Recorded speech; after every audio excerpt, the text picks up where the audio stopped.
Hello friends, welcome to another video on my YouTube channel. And in today's video you will learn about Python functions. So let's get started. Python functions are a piece of code that is written once and used again and again. For example, print is a function and we use it every time like this.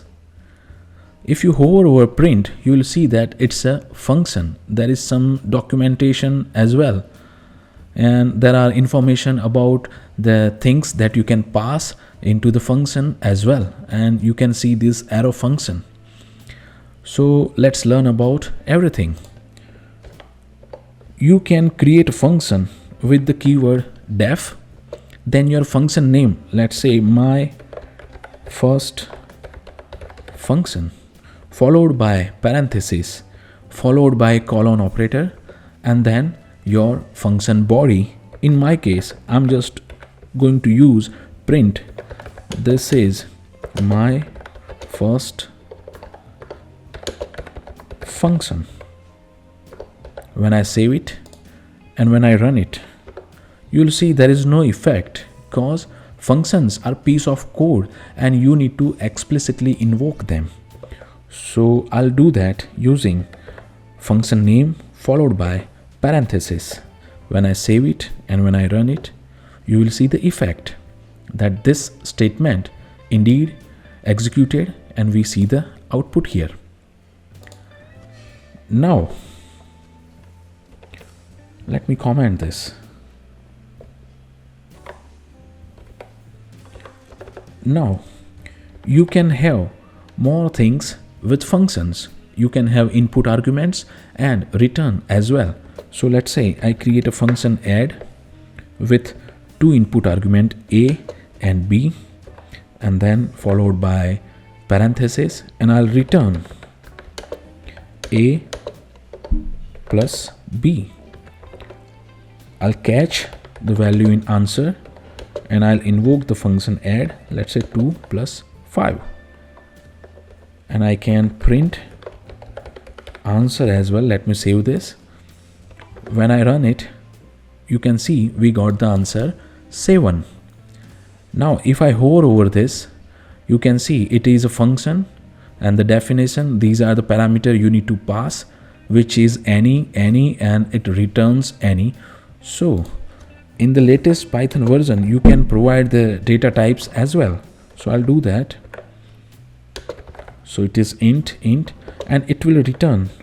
You can use this arrow function to notify which kind of data type this function is going to return. So let's say int. So when I save it and when I hover over it, you can see the effect that this takes two integer value and returns integer. Also, you can provide a doc string which will explain the functionality of the function. This function adds two values. When I save it, when I run it, we can see the effect, but we can see a much better documentation now. Someone new to our function can hover over to the function and see how that function works. Let me comment this.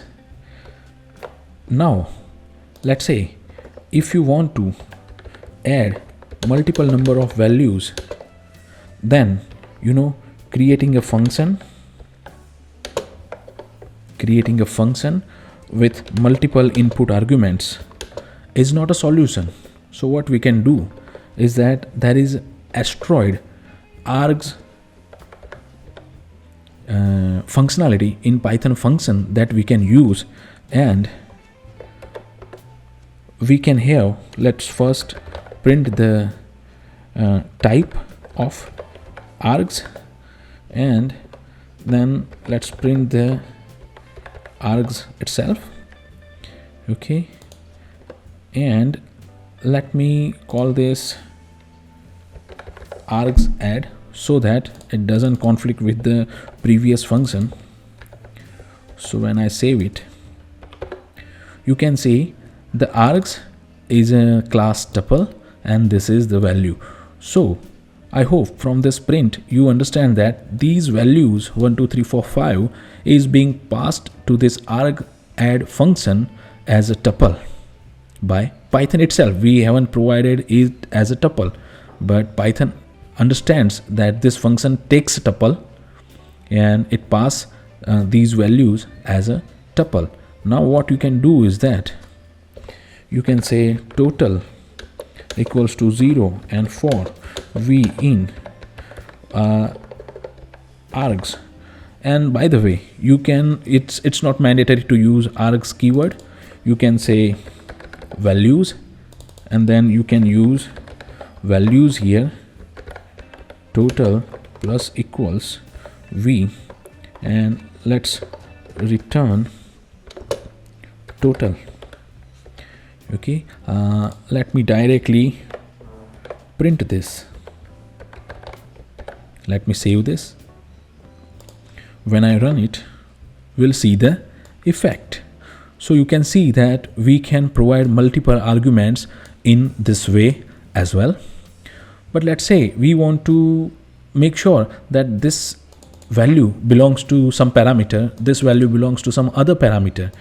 In that case, we can have named argument like this. Let's understand that. So let's say def my fun. This is my function. I'll use 2 asteroid mark and I'll say keyword args. Okay, followed by colon, and I first print keyword args, and then let me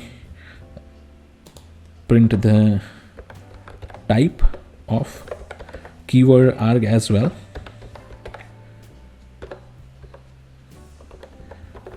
So let's say my underscore fun, and let's say name equals to Rajesh, and let's say city equals to Surat.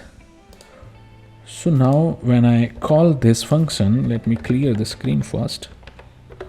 When I call this function, you can see the keyword args is a type of dict, and these named arguments are converted into dictionary so that we can use it inside the function.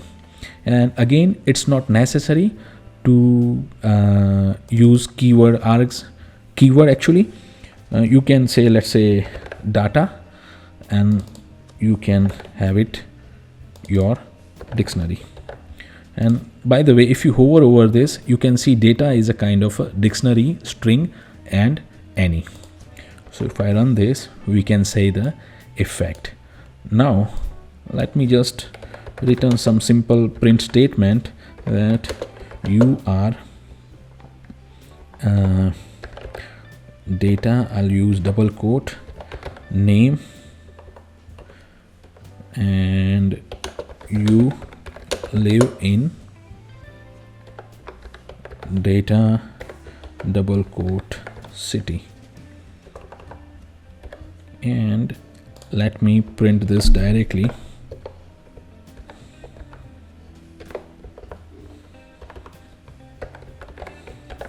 So when I run this, we will see the effect. So this is how you can pass multiple arguments with name specific into a function. This is how you can pass arguments which you don't need as a specific argument. Then you can use tuple, or if you need specified arguments, then you can use dict. So this is it from this side of the video. I hope this video is helpful to you, and if you like my work, please consider subscribing to my channel. See you in the upcoming videos on my YouTube channel. Thank you for watching. Peace.